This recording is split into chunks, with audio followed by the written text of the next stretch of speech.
भारत गांव का देश है और गांव अगर मजबूत होंगे तो भारत मजबूत होगा और भारत के विकास में गांव का विकास बेहद अहम योगदान रखता है। नमस्कार, मेरा नाम देव है। लगातार मैं आपको पंचायत चुनाव का बिगुल बजने के बाद लगातार तमाम प्रत्याशियों से मिलवा रहा हूं जो अपनी अपनी बात को अपने हिसाब से रख रहे हैं। उत्तर प्रदेश का डिस्ट्रिक्ट बरेली, उसका ब्लॉक भोजीपुरा और एक गांव है जमुनिया जागीर, जहां हम मौजूद हैं। बातचीत के लिए चलते हैं प्रधान पद के प्रत्याशी और अपने गांव की सेवा का एक बीड़ा उठाए एक नौजवान के पास, जिनके दिल में अरमान है, तमन्ना है कि वो अपने गांव के लिए कुछ खास काम करना चाहते हैं। ये बातचीत बेहद अहम और खास होने वाली है क्योंकि गांव को डेवलप करने की जो कोई सोचता है वो कहीं ना कहीं अपने जिगर में एक ताकत रखता है। तो आज बातचीत के लिए चलते हैं आज के मेहमान और आज की शख्सियत के पास। बहुत बहुत स्वागत और सम्मान है आपका। नाम क्या है? धर्मपाल। गांव कौन सा है? जमुनिया जागीर। थोड़ा सा हम पहले जमुनिया जागीर के बारे में जानते हैं। कितनी आबादी है गांव की? गांव की आबादी लमसम 2000 अच्छा। फिर में है।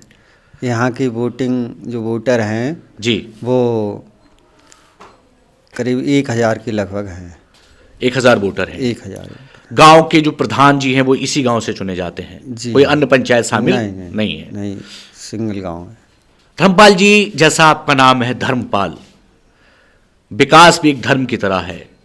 गांव अगर डेवलप होंगे, गांव अगर मजबूत होंगे, गांव अगर ताकतवर होंगे तो देश ताकतवर होगा। किस तरीके से देखते हैं पंचायत चुनाव को और अपने चुनावी सफर को? क्या जमुनिया जागीर की जनता आपके साथ खड़ी है? जी हाँ, मुझे पूर्ण भरोसा है। जी इससे पहले भी मैं पिछले चुनाव में जी यहाँ से प्रत्याशी रहा हूँ। जी वो चीज़ अलग है कि मैं सफल नहीं हो पाया जी लेकिन गांव के लोगों का बड़ा सहयोग रहा मेरे साथ जी अच्छी तरह से, जो कि मतलब बहुत कम मतों से मैं यहाँ पर ही हारा था चुनाव। उसको हार नहीं कहेंगे। हाँ, मैं भले क्योंकि ही चुनाव पहला चुनाव लड़ा था मैं। जी मुझे तौर तरीके भी नहीं थे चुनाव लड़ने के, जी लेकिन उसके बाद भी गांव के लोगों ने मुझे इतना सहयोग दिया, प्यार दिया, इतना प्यार दिया जी। कि मैं खुद को उम्मीद नहीं कर पा रहा था कि यहाँ तक मुझे इस गांव से वजूद मिलेगा।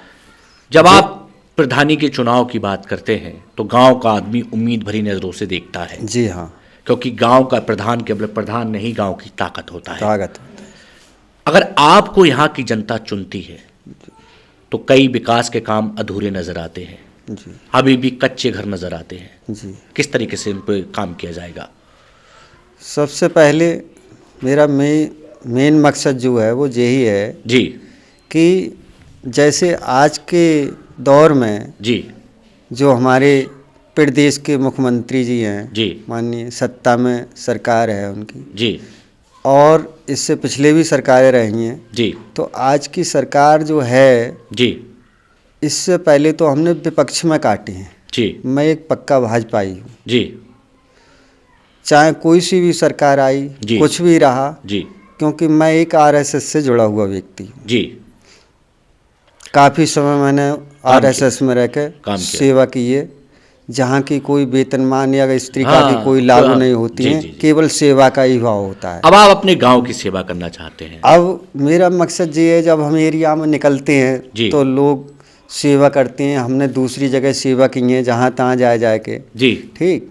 तो हमारा मानना ये है कि अगर हम जब सेवा ही करें जी तो सबसे पहले अपने गांव या घर से ही क्यों ना स्टार्ट करें। बिल्कुल, बढ़िया। जब हमारा घर सही है तो सब सही है, तो हमारा मोहल्ला सही होगा, और मोहल्ला सही है तो गांव सही हो, तो गांव सही होगा, और जब गांव के लोग सही होंगे और गांव सही होगा तो क्षेत्र तो सही। फिर क्षेत्र सही धीरे धीरे खुद ही हो जाएगा। जब हम अगर सब शुरुआत खुद से होनी है। मतलब कहीं ना कहीं किसी को तो इस बात में आगे निकलना होता ही है। जी और हम उधर हम ये कहें कि सिटी में जाके हम एक अच्छा मकान बनाएं, जी तो सिटी में हम ही क्या बनाएंगे, बहुत सारे अच्छे मकान बने हुए हैं। जी हम जिस गांव में जिस जन्मभूमि पे पैदा हुए हैं, जी उसकी सेवा का भी, उसका भी मतलब अगर विकास होगा तभी हमारा विकास है। तो आवास पर काम होगा। जी हाँ, क्योंकि आज एक सरकार का सपना है जी हाँ, कि कोई बिना छत के ना रहे। जी। आज के दौर में सरकार का मुख्य लक्ष्य अभियान भी चल रहे हैं जी कि कोई घर ऐसा ना हो जी जहाँ नल ना हो, जी कोई घर ऐसा ना हो जहाँ टॉयलेट ना हो। जी लेकिन मैं देखता हूँ कि अपने गांव में जी जब घूम रहा हूँ तो आज भी मतलब वो स्थिति चीज़ें- दयनीय है। स्थिति मतलब बहुत ही नाजुक बनी हुई है। जी तो आखिर हम ही ऐसे क्यों हैं? जिस चीज़ का अभियान चल रहा है हमें वो भी, जो चीज़ नहीं मिल रही है उस पर तो संतुष्टि है, जी लेकिन जो मिल रही है वो हमारे लिए क्यों नहीं है? बड़ा सवाल है। हैं? सबसे मेन मेरी बात यही है जी कि जो चीज़ें हमारे ऊपर से सरकार भेज रही है। सरकार भेज रही है और हम उसके पात्र भी हैं, जी तो हम तक आखिर क्यों नहीं आ पा रही हैं? जी ये कमजोरी है, ये हमारी एक कमजोरी है। इस पर काम होगा। जी हाँ, सबसे मेन पहला काम होगा। क्या होता है जब धर्मपाल जी प्रधान बन जाते हैं, रवैया बदल जाता है, जी हाँ। जनता को भुला दिया जाता है। जनता आपसे क्या उम्मीद रखे? जनता उम्मीद क्या है? अभी तो मैं प्रधान नहीं हूँ, जी लेकिन मेरा मानना ये है कि जब मैं आज इतना समय मैंने अपना सेवा का भाव में लगाया है, जी तभी तो लोगों ने प्यार दिया है मुझे। जी बिल्कुल। भाई जैसे मुझे गांव से कुछ उम्मीद है, गांव वालों को भी कुछ मुझसे उम्मीद है। बिल्कुल। अब जब उम्मीद है तभी तो जनता का इतना प्यार मिला है, जो मैं जिस स्थिति पर खड़ा हूँ आज। गांव के लोग आपके साथ खड़े हैं, जी हाँ, प्रधान बनेंगे आप, बिल्कुल, जीतेंगे। 100%। एक तमन्ना होगी, अरमान होगा कि अगर मैं जीतता हूं तो सबसे पहले ये काम कराऊंगा। सबसे पहले जी आज भी जो मेरे गांव में जी गरीब बस्ती है, जी कुछ मकान ऐसे हैं जी जिनकी स्थिति ऐसी खराब है, पाल डाल के गुजारा कर रहे हैं, जी हैं, उन्हें रहने को ठिकाना नहीं है। जी तो मेरा मेन मकसद जो है, सबसे पहले मेरा ये रहेगा कि उनके लिए कम से कम रहने का ठिकाना हो, एक छत मिलनी चाहिए। एक छत मिलना चाहिए। कर्मचारी गांव आएंगे या जनता के लोग कर्मचारियों के पास जाएंगे, बताइए। जनता इस मामले में क्या जानती है, कौन कर्मचारी कहाँ रहता है? बिल्कुल। अब एक सरकार ने बैठने का आवास कर्मचारियों के लिए भी दिया है। जी हाँ। सचिवालय। जी क्या कर्मचारी गांव आएंगे आपके दौर में? बिल्कुल आएंगे। आएंगे।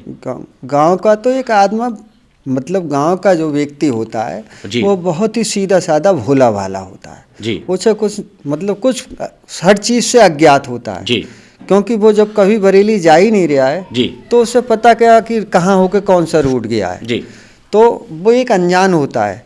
गांव में लेखपाल कौन है उसे पता नहीं है। जी उससे उसकी ज़रूरत पे पता करना पड़ती है कि लेखपाल यहाँ पर है कौन। तो हम मान सकते हैं जमुनिया जागीर को उसका हक दिलाएंगे। जी हाँ, क्यों नहीं, बिल्कुल कोशिश जारी रहेगी। प्रधान बन करके भूल ना जाइएगा जनता को, भूल जाते ऐसी तो अभी कोई कामना नहीं है। हैं। जी ठीक, आज तक मैंने गांव के लिए मतलब हर तरीक़ा से, मैं 24 घंटे में 4 घंटे भी ये अपना मन बना के नहीं रखता हूँ, मैं कहीं अपने काम में व्यस्त रहूँ। जी जनता के लिए है। अगर कहीं भी 24 घंटे में कोई किसी भी समय कोई व्यक्ति को मेरी आवश्यकता पड़ती है तो मैं तत्पर तैयार रहता हूँ। तो हम बदला हुआ जमुनिया जागीर देखेंगे आपके दौर में। जी हाँ। हमारे साथ जुड़ने के लिए बहुत धन्यवाद आपका। कुछ कहना चाहते हैं गांव के लोगों से?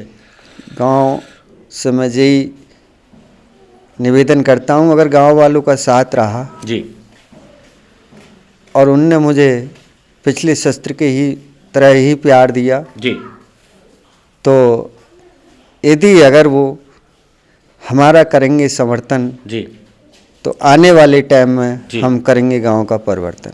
अच्छा, गांव में परिवर्तन होगा। जी हाँ। हमारे साथ इस वक्त गांव जमुनिया जागीर से प्रधान पद के प्रत्याशी धर्मपाल जी थे, जिन्होंने अपनी बात रखी है कि यदि गांव उनको चुनता है तो गांव को वो विकास चुन चुन कर देंगे। ये वक्त का इंतजार है और वक्त तय करेगा, वक्त के लिए आपको इंतजार करना पड़ेगा। फिर पहुंचेंगे एक नए प्रत्याशी के पास, एक नए नवेले चेहरे के पास, और जानेंगे उनसे उनका चुनावी मैनिफेस्टो। आज के लिए सिर्फ इतना ही। यदि आप भी किसी चुनावी बेला में तो हमारी टीम से संपर्क करेगा, हम पहुंचेंगे आपके पास।